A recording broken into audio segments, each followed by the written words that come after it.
श्री विष्णु, राधे राधे, नमस्कार। आप सभी का मेरे चैनल में बहुत बहुत स्वागत है। आज हम आपके लिए आज सोमवार व्रत की कथा लेकर आए हैं।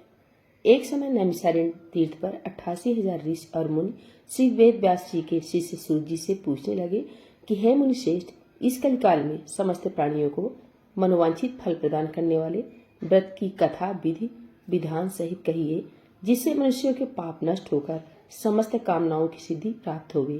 ऋषि और मुनियों की इस पवित्र धारणा का स्वागत करते हुए श्री सूत जी बोले कि कामनाओं को सफल करने वाला सोमवार का व्रत है।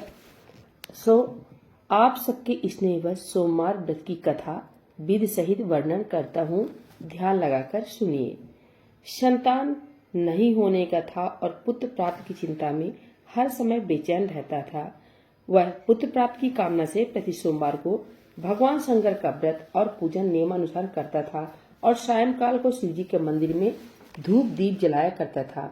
उसकी सच्ची श्रद्धा भक्ति देखकर एक समय श्री जगन माता पार्वती ने श्री भगवान भोले भंडारी से अनन्य विनती के साथ हाथ जोड़कर कहा कि हे त्रिलोकीनाथ, यह सेठ आपका भक्त है, इसलिए आप इस पर कृपा कीजिए और इसकी मनोकामना पूर्ण कर दीजिए।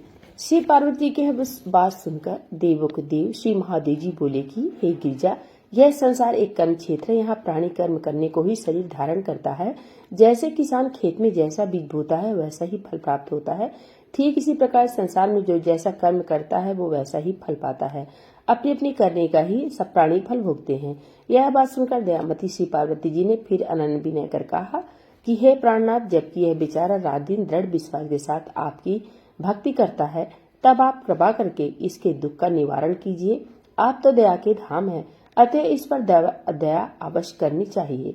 श्री गिरिजा भवानी के इस प्रकार आग्रह करने पर श्री शिव जी महाराज बोले कि हे पार्वती, वैसे तो इसके किसी प्रकार की कोई कमी नहीं है, केवल एक पुत्र का अभाव है। श्री ये पुत्र प्राप्त की चिंता में ही रात दिन दुखी रहता है।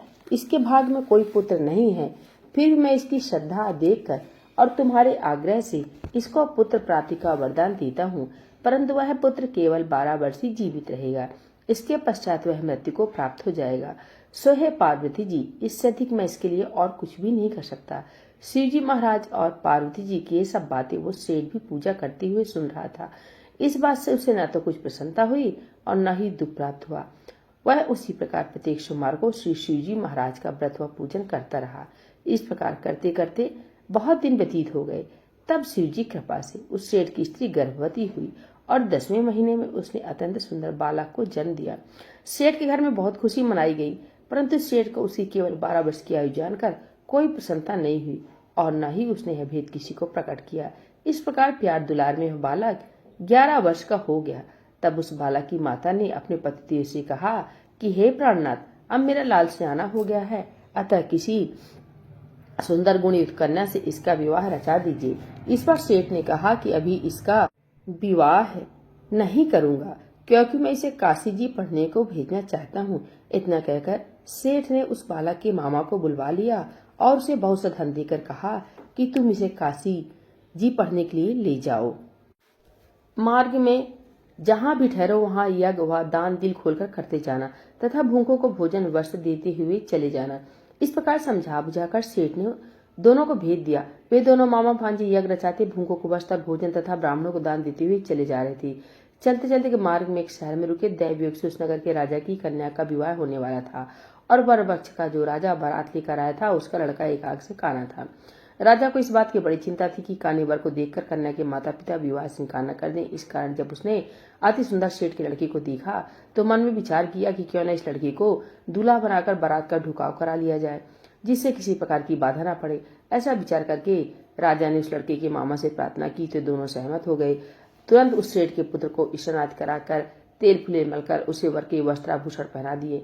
इस प्रकार उसका सौंदर्य और भी अधिक बढ़ गया और उसे घोड़ी पर चढ़ाकर बड़ी धूमधाम से बारात का ढुकाव कराया। उस सुंदर वर को देखकर स्त्रियां बहुत प्रसन्न हुई और बड़ी सुंदरता से सब काम हो गया। वर के पिता ने सोचा कि इस समय का काम तो संपन्न हो गया, परंतु आगे फेरों के वक्त कहीं कोई बाधा न पड़ जाए, इसलिए विवाह कार्य भी इसी लड़के से करा लिया जाए तो अच्छा है।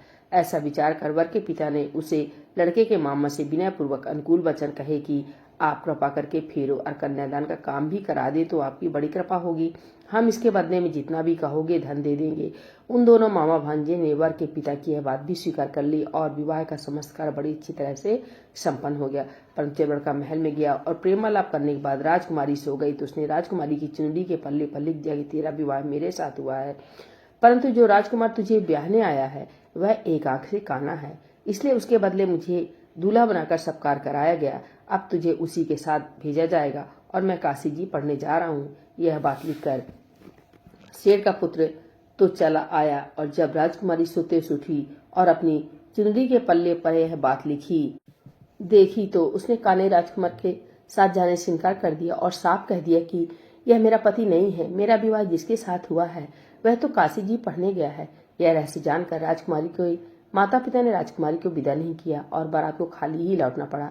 बारात के लौट जाने के पश्चात राजकुमारी ने ब्रह्मचर्य व्रत के साथ साथ सोमवार का व्रत करना शुरू कर दिया। उधर सेठ का लड़का अपने मामा के साथ काशी जी में पहुंचकर विद्याध्ययन के साथ नित्य यज्ञ करता और याचकों तथा ब्राह्मणों को दान देता। इस प्रकार लड़के की आयु 12 वर्ष की हो गई। तब एक दिन उन्होंने यज्ञ रच रखा था कि उस लड़के ने अपने मामा से कहा, आज मेरी तबीयत ठीक नहीं है। यह सुनकर इस मामा ने भीतर लेटकर आराम करने को कहा। मामा की आज्ञा पाकर सेठ का लड़का अंदर जाकर सो गया और सोते ही सोते उसके प्राण निकल गए। थोड़ी देर बाद जब उसके मामा ने देखा तो उसे मरा हुआ पाया। यह देखकर उसे बहुत दुख हुआ।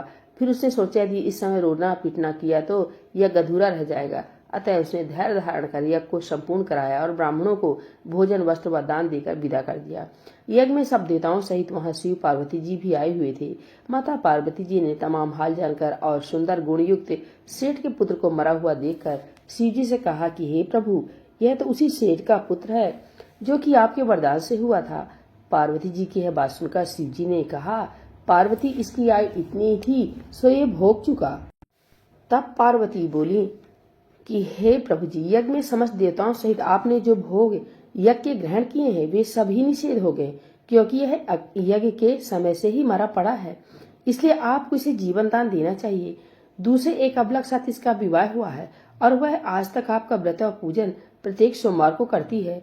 उसकी आत्मा की पुकार को जो आपका व्रत और पूजन कर रहा है, क्या वह आपका परम भक्त इसका मरना सुनकर दुख नहीं पाएगा? सो हे प्रभु, आप कृपा करके इसे जीवन दान दे दीजिए। इस प्रकार पार्वती जी के बार बार आग्रह करने पर शिव जी ने उसको जीवन दान दे दिया। तब शिव जी कृपा से वह सेठ का लड़का पुनः जीवित हो गया और शिव पार्वती कैलाश को चले गए। अब वह लड़का और उसका मामा प्रसन्नचित उसी प्रकार यज्ञ करते कराते हुए अपने घर को वापस लौटे और उसी नगर में आए जहाँ उसका विवाह हुआ था। वहां पर जब उन्होंने उस नगर में यज्ञ आरंभ कराया तो खबर पाते ही रानी उस सेठ के लड़के को पहचान कर उसे राजमहल में ले गए और वहां उनकी बहुत खातिरदारी की। इसके बाद बहुत सारा धन दे दास दासियों सहित अपनी लड़की और जमाता को विदा कर दिया। अब वे सब उसी प्रकार यज्ञ रचाते हुए अपने नगर में आ गए। तब उसके मामा ने कहा कि मैं पहले तुम्हारे घर जाकर खबर कर दूं। इतना कहकर मामा चल दिया। उस समय उसके माता पिता अपने ऊंचे मकान की छत पर इस विचार से बैठे हुए थे कि यदि हमारा पुत्र सकुशल वापिस लौट कर आए तो हम भी छत पर से उतर आएंगे, अन्यथा वहीं से गिरकर अपने प्राणों का अंत कर देंगे। उसी समय लड़के के मामा ने आकर यह समाचार दिया कि आपका पुत्र सकुशल आ गया है, परंतु उनको विश्वास नहीं आ रहा था। तब लड़के के मामा ने शपथ पूर्वक तमाम बीता हुआ हाल सुनाया और कहा कि आपका पुत्र राजा की लड़की से विवाह करके अनेक दास दासियों सहित राजकुमारी को लेकर आया है। अब तो सेठ ने बहुत खुशी के साथ उनका स्वागत किया और आनंद व प्रसन्नता से रहने लगे। इसी प्रकार जो कोई सोमवार के व्रत को धारण करेगा अथवा इस पुण्य करने वाली कथा को पढ़ेगा या सुनेगा, उसके सब दुख दरिद्र निकट नष्ट हो जाएंगे और उसकी सभी मनोकामनाएं पूर्ण होगी। इसमें तनिक भी संदेह नहीं है। इति सोमवार व्रत कथा समाप्त।